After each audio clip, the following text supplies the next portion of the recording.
Hello and welcome to my channel. My name is Heather and today we are going to look at the first house in astrology. So there's everybody knows about the different signs of the zodiac, but then a deeper layer into the chart is the house system. And you do need to know what time you were born to know where your houses are in your chart.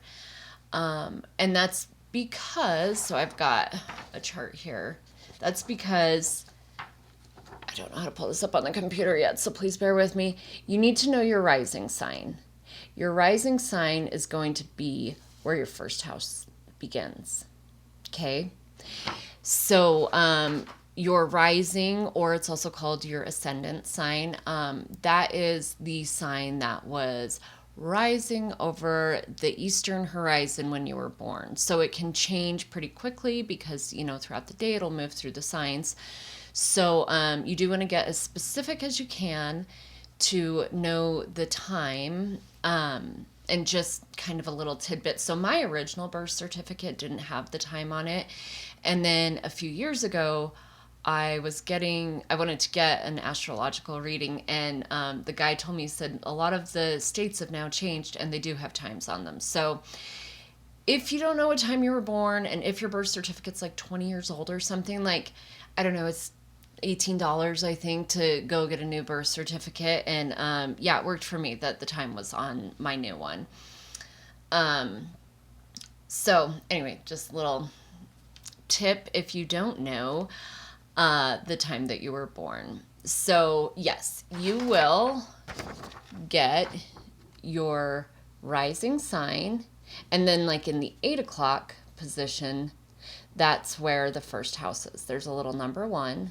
So the signs are on the outside, the houses are on the inside. And then any planets that occur within that house will be right here.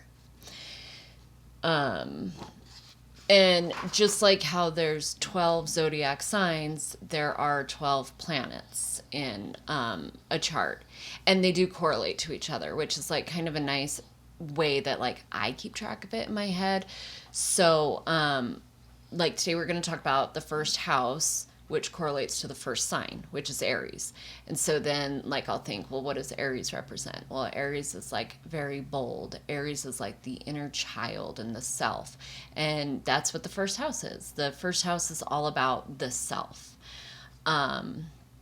Different houses relate to different aspects of your life. And so today what we're going to talk about is just all about the self, and then how the different planetary energies could play out within the realm of looking at the self. Okay? So let's go ahead and we'll start with the sun. So the sun is, what you show the world, right? It's what you shine out. So somebody with a sun in the first house, they could have a very larger than life personality. They could, just a lot of presence to them, when they walk in the room, right?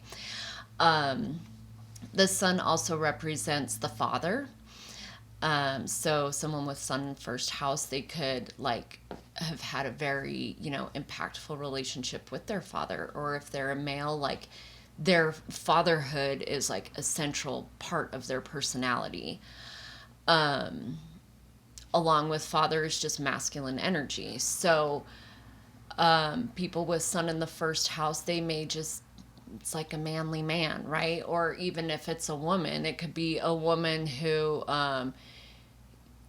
just kind of feels a little bit more protective. Maybe a woman who has a stronger jaw, right? Because first house is how we present to the world. It can affect our physical traits. The sun is about work too. And so someone with sun in the first house could, their job and their titles could be very centrally pivotal to their personality. They identify as, a doctor or whatever. But just their work could be very important to their life. Opposite of that is the moon. So the moon is going to be more feminine energy. So maybe people, not just women, but people who are, say more nurturing or just kind of have like a little bit of a softness to them. Again, like someone like a woman who has like motherhood is like a very key part of their life. The moon also represents the home. So this could be somebody who is a bit of a homebody, maybe a homemaker. There's other signs that we're going to get into, like people who love to travel. This would be the opposite of that. This is, somebody who just loves their home, loves to make it nice. That is their happy place. So versus the sun. Sun is work, home is moon. And then the moon also represents emotion. So, someone with moon in the first house could really feel emotions very deeply. Good or bad, like, right? A lot of these are going to have, like, there could be a shadow side to it, but, you don't want to be a robot either. So, someone with moon in the first house could be a very in touch person with their emotions. The sun, so the sun reflects, or the sun projects, sorry, and then the sun reflects. So, someone with moon in the first house could be a very reflective person, somebody who is a bit more of a thinker, that they are said to have good memories too. Moon and first house people. So I think that's all I have for the moon in the first house. And now if we want to go to the planets, starting with Mercury. So Mercury is the ruler of Gemini, right? Mercury is all about communication. So someone with Mercury in the first house, they may be very witty. They could have a very striking voice. There's, I think the guy who played, is his name James Earl Jones? I don't know anything about celebrities, but the Luke, I Am Your Father, whatever, that guy, he had Mercury in the first house, and like everybody knows that guy's voice. I think Arnold Schwarzenegger had Moon in the first house too. I was listening to the Astrology podcast with Chris Brennan, and he was going through some of the examples, and it was just funny, the Mercury in the first house with the striking voice, and that is so true of those two examples. So communication. Mercury is associated with learning, so it could be somebody who like they're not going to quit after 12th grade and just be like, I'm done with school. They're just going to keep learning because they love to learn. And Mercury, I kind of get like a little bit of like a fast pace. Well, not just me, like, sometimes I kind of think of like a little ADD kind of. I have Mercury in my first house, and I wouldn't say I'm ADD, but like my mind never stops. It's just constant new ideas, and like, the people who can't sleep at night because they just can't turn their mind off, that might be a Mercury in the first house person. And then the last thing that I would say about it is they're represented by the twins, and there's like duality. So I kind of wonder if Mercury in the first, they could maybe be a little indecisive. Might be one thing that they could struggle with. Sorry, I'm just looking at my notes. But I think that is good for Mercury. We can move on to Venus. So Venus rules,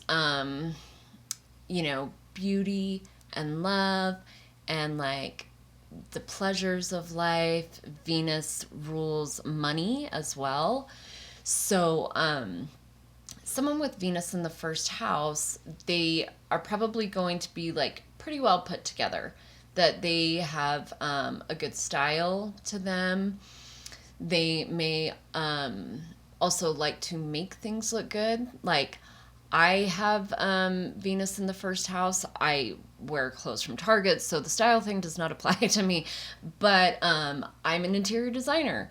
And so, like, I make a living making things look good. Like, how Venus in the first house is that? And please don't judge me by this awful, I had a shelf fall down because I didn't use brackets. And so, yeah, this is kind of the forgotten about room, but it's quiet in here, so we are going to use it. But yes, please don't judge my background on my interior design capabilities. But yeah, so anyway, back to Venus in the first house. Venus in the first house. So again, Venus is money and this is the self. So like to me, somebody with this aspect, they make their own money versus we're going to look at in later videos, people that make money from like other people's money or like generational wealth. But no, Venus in the first to me is someone who makes their own money. A shadow aspect to this placement could be like people who are maybe a little conceited, maybe a little too concerned with, looking good or, like having to have the nicest, finest things, whatever. Like you can get a little carried away with everything. So that could be a downfall. But yeah, otherwise, they usually have like a bit of charm to them. Very industrious. So yeah, that's Venus in the first house. Moving on to Mars. So Mars is, associated with war. So like Mars in the first house could be maybe somebody who's like got a little bit of a temper. But Mars is very bold energy, and we could all use that, right? Like to, when you really feel strongly about something, to, have the courage to stand up. So, positive and negative. I feel like Mars kind of gets bad rap sometimes. Sorry, I'm just going to look at my notes here. Mars actually rules injuries. So Mars and first house people, like maybe with bad placements or something, like they could have, say, scars on them because again, the first house is it influences how we show up physically. So yeah, it could be somebody who has scars, somebody that gets injuries. Mars energy, like they could be very adventurous, a bit of a risk taker, possibly. I could see that with Mars in the first house. But very, enthusiastic. It's high energy.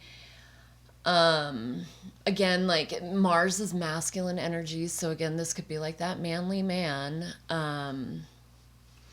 Versus, I should have said Venus, with Venus in the first house, more of like a feminine energy. So it could be like a more like feminine woman or man, again, like they could just kind of have these qualities that it's like you can't quite put your finger on it, but like it's just kind of has like a more masculine or a more feminine feel. So yeah, back to Mars, that they could be a more manly man. They tend to speak their minds, and sometimes they don't really think about like what might come of it. Like they sort of can have a disregard for other people's feelings. So just if you have Mars in your first house, like just something to think about. Good and bad to all of these placements. So yeah, I think that's pretty good for Mars. Next, moving on to Jupiter. So Jupiter is known as the great benefic. Jupiter has wonderful energy and is very expansive, right? Jupiter expands whatever it's near, whatever it's in. So Jupiter in the first house, I mean, you could be looking at somebody who maybe has a bit of an ego, right? Like they're expanding the self, right? So they're a little self-centered. again, positive and negative in all of these aspects. So, just whatever we want to work on. But Jupiter's very lucky. So the people who have Jupiter in their first house can have a very optimistic outlook. They can be very happy-go-lucky. Jupiter's also associated with learning. So again, like Mercury, they are, probably not going to stop after 12th grade or whatever they do. They're just going to want to learn more and more and more about things, that they just have that love of learning. Since Jupiter is like expansion and abundance, it can also be just something to watch, is maybe like an overindulgence in the first house. That you don't want to like not know when to quit eating, right? It's expansive. This, we're talking about the physical body. Like maybe Jupiter in first house could kind of struggle a little bit with being heavy. So not that I think all Jupiter in the first houses are, but just these are different aspects that could manifest. Yeah, and just like with the abundance and expansion, like these can be very generous people. I think, and one thing that astrologers say about Jupiter in the first house is like that they kind of have just like an undying faith in themselves.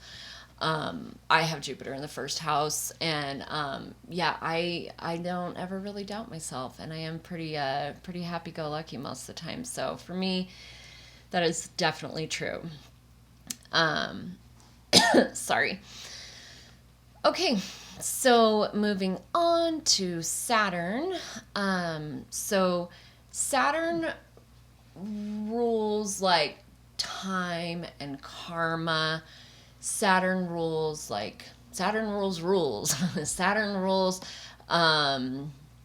like government. So somebody who has Saturn in the first house, like this could be like a very old soul, like kind of like the most mature 7-year-old you've ever met could have Saturn in the first house. Like they just sort of have that like elder energy to them. It could be a very patient person because, yeah, Saturn rules time. Saturn rules delays too. So, they're just kind of like used to things taking a really long time. They could be very slow to make decisions. Somebody with Saturn in the first house. And yeah, Saturn rules, like I said, well, I think I said tradition. So it could be like a pretty nostalgic person, maybe somebody who is just more traditional in nature and they kind of have a hard time breaking out of the box. Could be a Saturn in the first house person. But very disciplined. Saturn rules hard work. So yeah, these people would be hard workers. Very responsible. So yeah, I think that is it for Saturn. Now looking at Uranus. So Uranus in astrology rules, well, it's the ruler of Aquarius, right? And Aquarius is all about like rebellion. Aquarius is all about their friends and humanitarianism. And so somebody with Uranus in the first house would probably be, very easy to make friends. They would really need for things to be right and hate when there's injustice, feel very strongly about that. Uranus is the planet of shocks and surprises. So, somebody with first house, Uranus in the first house, they could be very impulsive. Kind of like the opposite of Saturn, right? Like Saturn's going to sit and think on things, and Uranus in the first house would just be like, no, we're going for it. Yeah, so just shocks, surprises, very impulsive. Uranus, it's like aliens and very forward thinking. Like this could be like, I wonder where Elon Musk's Uranus is if he has it in the first house. Sorry, my dog is getting my drapes, and the sun is really like doing weird things right now. So, but yeah, Uranus with the aliens and the futuristic, they're just kind of like, Uranus is like kind of on a different wavelength. So these people could just be a little bit different, because of the alien thing. Like they could maybe always feel like an outsider, like they just don't fit in with everybody. Could be, kind of like a tougher aspect of Uranus in the first house. Yeah, and I think that is good for Uranus. So we've got two more. So Neptune in the first house. What does Neptune rule? So Neptune is like a very dreamy planet, right? It's the modern day ruler of Pisces. So if you think about some Pisces qualities, that could kind of help sort of link all this together. So Neptune is very fluid. I think I was, again, listening to that astrology podcast by Chris Brennan. I'm pretty sure he said that I think Kim Kardashian has Neptune in her first house. And like with things being fluid and changing, like, he pointed out like, how many plastic surgeries has she had? And like, she changes her appearance, right? And I don't know, it's just kind of like, that is a kind of funny way to look at it, but somewhat true. Neptune is a very spiritual planet, so that could be a big aspect to these people's personalities, is spirituality, intuition, imagination is, a big aspect to Neptune, and that sounds kind of like juvenile, I guess, but really if you think about it, like, I'm sure a good author has to have a good imagination, or a movie director or something like that. So like just the different ways that it could play out in your life that, having Neptune in the first could be. Neptune does rule lies and like, delusion, kind of like it's very murky and stuff. So like, I think that, it's just something to watch and be aware of if somebody did have Neptune in the first house, is that like maybe there could be like some issues with like the truth that they project, or maybe like they've been around a lot of lies. Like that could just be like a thing that they deal with in life. Could be, delusion. Yeah, and just very like dreamy, kind of otherworldly is Neptune energy. So that's how that could play out with Neptune in the first. And then the last one is Pluto. So Pluto is a very powerful planet, right? It's a planet of transformation and like the deep underground and stuff like that. So it's funny. I know someone who has Pluto at 0 degrees of their ascendant. And he told me, and he's taught me a lot of things. And he said, like, I have Pluto at 0 degrees of my ascendant. He says, I transform people. And it's very, very true. Like, I have gone down many different avenues of like study. He really introduced me a lot to astrology from this person. Like, yes, they are, transformative within themselves, or, I don't know what sign it was or whatever, but like, he also then transformed other people. One thing I have heard about people with Pluto in the first house, and this was so true of this guy, is that they have like a crazy intense stare. Like, because Pluto's like uncovering like the dark side and all this stuff. And I guess maybe I've never known anybody with that strong of a Pluto placement, but like he would stare at me and I'm just like, is he still looking? like it was too much. Like he's like looking into my soul. And so that was, yeah, like Pluto Pluto in the first house example of how that can manifest physically. But yeah, they're like kind of investigative, right? Like maybe like a lot of like not just like cops or detectives, but maybe also like conspiracy theorists, like people who just like don't take things at surface value. Like they could have a strong Pluto in the first house or a Pluto placement, but like we're talking about the first house, so this is the self. Pluto is the modern day ruler of Scorpio, and Scorpio, it's kind of like associated with the scorpion, right? So if a scorpion thinks that like it's going to get killed by something, it'll turn its stinger on itself and it'll kill itself. So somebody with Pluto in the first house really wants to watch that like they don't have self-sabotaging behaviors.